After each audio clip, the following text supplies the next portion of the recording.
Welcome to KTB kitchen to beauty ours slogan is eat stomach full but be beautiful. ఈరోజు మనం నేర్చుకోబోయే వంట cabbage carrot గారి. దానికోసం ఇలా మినపగులని ఒక బౌల్లోకి తీసుకుని నానబెట్టుకోండి. నేను ఇడ్లీ కోసం కూడా వేస్తున్నాను కాబట్టి ఒక 5 కప్పులు వేసానండి, లేదంటే మీరు ఒక 3 కప్పులు వేసుకుంటే సరిపోతుంది. ఇందులో సరిపడా వాటర్ వేసేసుకుని నానబెట్టేసుకోండి. ఇది చాయ్ మినపగులు కాబట్టి 3 నుంచి 4 గంటలు సరిపోతుందండి, అంటే పొట్టు లేని మినపప్పు కాబట్టి. పొట్టు ఉంటే కనుక ఉదయం నానబెట్టుకుంటే సాయంత్రానికి అవుతుంది. నానిందో లేదో తెలియాలంటే ఇలా ఒక బద్ద తీసుకుని చేతితో చితిమి చూస్తే ముక్కలు అయిపోతుంది, అంటే మనకు బాగా నానినట్టు.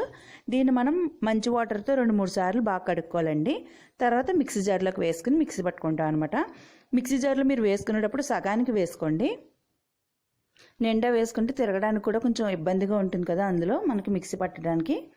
అందులో కొంచెం వాటర్ వేసుకోండి. వాటర్ అని మళ్ళీ యాడ్ చేస్తామండి, కానీ కొంచెం కొంచెంగా యాడ్ చేసుకోవాలి. ఇప్పుడు మిక్సీ పట్టుకోండి. చూసారు కదా, కచ్చపిచ్చగా నలుగుతుంది, అందుకని కొంచెం కొంచెం వాటర్ యాడ్ చేసుకుని ఇలా గారె పిండిలా ముద్దలా వచ్చేలా చేసుకోవాలి.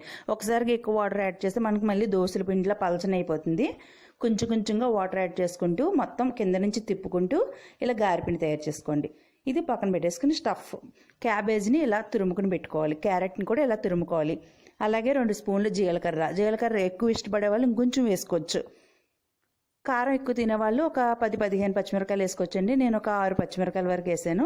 అల్లం కూడా ఇలా చిన్న చిన్న ముక్కలుగా, కరివేపాకు కూడా ఇలా తురుము పెట్టుకోండి. కొత్తిమీర ఉంటే కొత్తిమీర కూడా తురుము పెట్టుకోండి. ఇవన్నీ ఇందులోకి వేసేసుకోండి. కొత్తిమీర నాకు అవైలబుల్గా లేక నేను వేయలేదు. ఇప్పుడు ఈ పచ్చిమిర్చి, అల్లం, కరివేపాకు ఇవన్నీ మనకు బాగా కలిసేలాగా చేతితో కలుపుకోవాలి. దీనికి సరిపడా ఉప్పు వేసుకోండి. ఉప్పు కొంచెం తక్కువైనా పర్వాలేదండి, మినపప్పు కూడా కలిపేసుకుంటాం కదా, మినపప్పు ఆడుకున్నాం కదా, అది కూడా కలుపుకున్న తర్వాత టేస్ట్ చూసి తక్కువైంది అనిపిస్తే కొంచెం కలుపుకుందరు. కానీ కొంచెం ఉప్పు కనిపిస్తూ ఉండాలండి, మనకి టేస్ట్లో ఉప్పు కనిపించాలి. ఇప్పుడు మిక్సీ ఆడుకున్న పిండి కూడా కలుపుకుని ఇలా గారెల పిండి ముద్దగా తయారు చేసుకోవాలి. గారెలు వేయించుకోవడానికి వీలుగా బాణలు పెట్టుకుని నూనె వేసుకుని వేడెక్కిన తర్వాత నేను ఇక్కడ పక్కన బౌల్ పెట్టుకున్నాను. వాటర్లో చూస్తున్నారు కదా, వాటర్లో ఒకసారి చెయ్యి ముంచుకుని అప్పుడు వేసుకుంటే గారె అనేది వెంటనే జారుతుంది. ఇలా నేను చేత్తోనే వేసేస్తానండి. చూస్తున్నారు కదా చేత్తో ఎలా వేయాలో. ఉండ కింద తీసుకుని దాన్ని మళ్ళీ అప్పడంలో ఒత్తుకుని బటన్ వేలుతో మధ్యలో చిల్లి పెట్టి అందులో వేసేసుకోవడమే.